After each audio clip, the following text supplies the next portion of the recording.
पत्र गीता भगवान का नंबर 76। सभी लिखते हैं कि कोई ऐसी बात लिखो कि हमारा मन वश में हो। मुझे तो समझ ही नहीं आ रहा है कि कोई भी ऐसी छिपी हुई बात है जो हमने अपने पास प्राइवेट रखी हो। बात सिर्फ यह है कि आत्मा को छोड़कर तुम मन के सिमरन में पड़े हो। मन की कभी अलग हस्ती हो भी सकती है क्या? पर तुम्हारा मन भी कहाँ है? बेकार में बदनाम कर दिया है। आत्मा की सत्ता के सिवाय मन की हस्ती हो सकती है क्या? पर तुम्हारा अज्ञान है जो तुम्हें पता नहीं चलता है।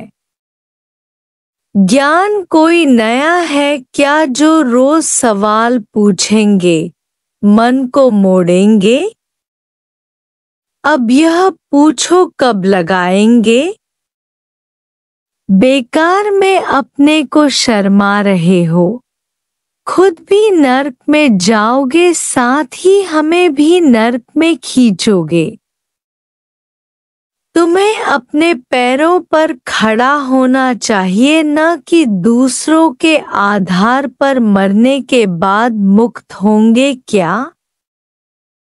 या हमारे हाथ में है क्या तुम्हें ज्ञान की पुड़िया घोल कर पिलाना? कुछ समझदारी की बात लिखो जिसे पढ़कर हमें भी खुशी हो। पर तुम तो सन्यासियों की तरह डंडा लेकर मन के पीछे पड़े हो। दादा ने हफ्ते 10 दिन से यह वाणी शुरू की है। यदि तुम आज भी आप समान नहीं बने या संशय या भ्रम रह गए तो उसमें कसूरवार तुम हो, पर उसकी सजा गुरु को मिलेगी। तुम्हारी यह मर्जी है क्या कि हम छूटे हुए भी तुम्हारी वजह से नर्क में जाएं? पर तुम तो इतने बदजात हो, फिर भी कहोगे हम दूसरा जन्म लेंगे। गुरु तुम भी दूसरा जन्म लेकर आना तो फिर तुमसे ज्ञान सुनेंगे।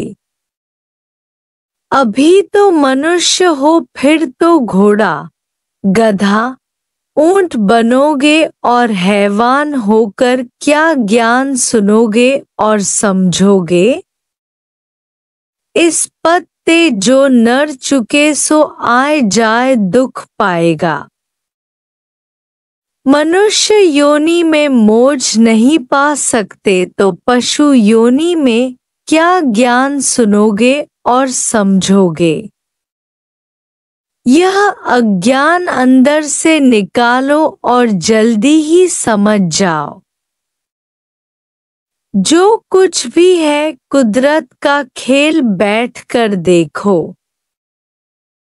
गुजरने से पहले ही गुजरा हुआ समझने वाला कभी होनी में नहीं जाएगा। हर बात को हंसी मजाक में उड़ाने वाला सभी ख्यालों से खाली हो जाएगा। हम इतने बहादुर बने कि कोई भी लहर हमें हिला न सके।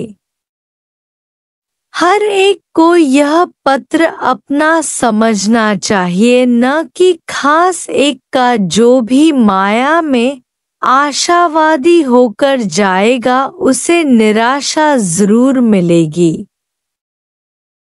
ईश्वरीय सृष्टि में तो आज भी दुख, शोक, चिंता नहीं है। जीव सृष्टि में अनेक दुख और झंझट है। ईश्वरीय भावना में कितना दम और पुरुषार्थ चाहिए यह तो हर एक खुद जान सकता है। इसलिए तो महापुरुष कह कर गए हैं, न मान अपने को कुछ तू, पर कुछ तो मानेगा। मौज कुछ न मानने से आता है। अपने को कुछ मानने में लाचारी और हैरानी है। प्रिय, तुम सभी समझदार हो, सभी जानते हो, गुरु ने सबकी आंखें खोल दी हैं, एक एक को दिव्य नेत्र दिए हैं, पर उनका उपयोग किस समय पर करें, हर एक के ऊपर छोड़ दिया है।